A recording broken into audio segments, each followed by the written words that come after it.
একজন মানুষ প্রতিদিন গড়ে নেয় প্রায় 23,000 নিঃশ্বাস। ভাবেন তো, যদি এই প্রতিটি নিঃশ্বাস আল্লাহর দেওয়া এক একটা আমানত হয়, কিয়ামতের দিন যদি আল্লাহ জিজ্ঞেস করেন, আমি তোমাকে দিনে 23,000 সুযোগ দিয়েছিলাম, কয়বার তুমি আমার নাম নিয়েছ? আমরা কি উত্তর দেব? আল্লাহু আকবার, আল্লাহু আকবার। কতবার এই নিঃশ্বাস নষ্ট করেছি গীবত, মিথ্যা, হারাম কাজে, আর কতবার ব্যবহার করেছি দোয়া, জিকির আর নামাজে। প্রতিটি নিঃশ্বাসে লুকিয়ে আছে হিসাব।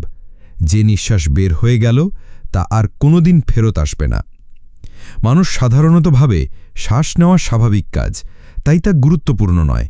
কিন্তু এই সাধারণ কাজের মধ্যেও লুকিয়ে আছে মহান নিয়ামত। কোরআনে আল্লাহ বলেছেন, আর যদি তোমরা আল্লাহর নিয়ামত গণনা করো তবে তা গুণে শেষ করতে পারবে না। নিশ্চয় আল্লাহ ক্ষমাপরায়ণ, পরম দয়ালু। সূরা নাহলের 18। আপনার প্রতিটি নিঃশ্বাস আল্লাহর রহমত। প্রতিটি শ্বাস আপনার জীবনের জন্য সময় দেয়, নামাজ পড়ার, দোয়া করার, ভালো কাজ করার।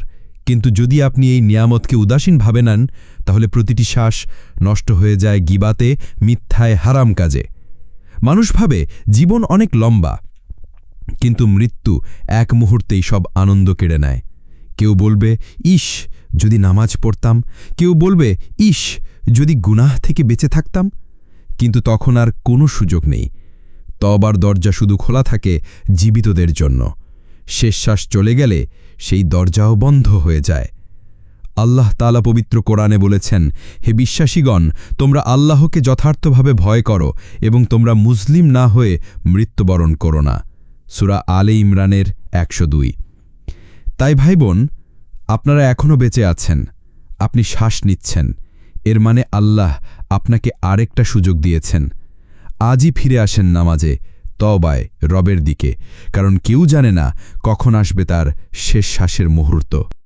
ফলো, লাইক, কমেন্ট করুন যেন এমন আরও কন্টেন্ট আপনার কাছে পৌঁছে যায়। ইসলাম প্রচারে আপনার একটি শেয়ারই হতে পারে কারো হেদায়েতের দরজা।